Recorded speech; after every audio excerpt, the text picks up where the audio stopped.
Shiv Sena Bhajpa NCP Mahayuti की जो जीत हुई है, जो पिछले 2.5 साल में सरकार ने सर्व सामान्य जनता के लिए जिस तरह से काम किया है, लाडली बहन से लेके गांव का कोतवाल हो, आंगनवाड़ी सेविका हो, हमारी बालक ताई हो, पुलिस पाटिल हो, सब समाज के घटकों के लिए ये सरकार ने काम किया है।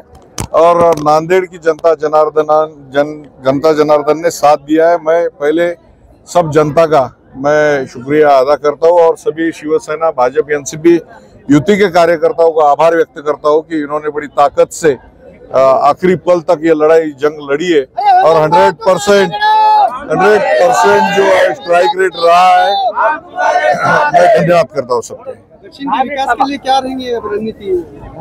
नांदेड़ शहर का अगले 5 साल में एक चेहरा अलग दिखेगा। इसका भौगोलिक स्थान अलग है।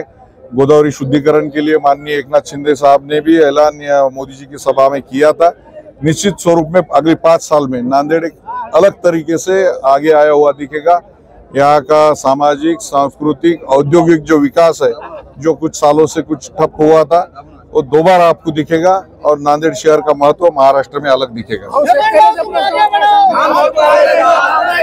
सोयाबीनला शेतकऱ्याचे अजिबात भाव नाही। पहिलं सरकार आपलंच होतं, अजून आपलं सरकार बहुमतात आलंय, पण सोयाबीनला अजून भाव वाढलेला नाही। शेतकरी तुमच्यावर आशा लावून बसलेले आहेत, त्याच्याबद्दल तुम्ही काय सांगणार? निश्चित सोयाबीनचे शेतकरी असतील, कापसाचे शेतकरी असतील, ज्वारीचे शेतकरी असतील, मी हिंगोलीत खासदार होतो, तिकडे हळदीसाठी काम करत होतो।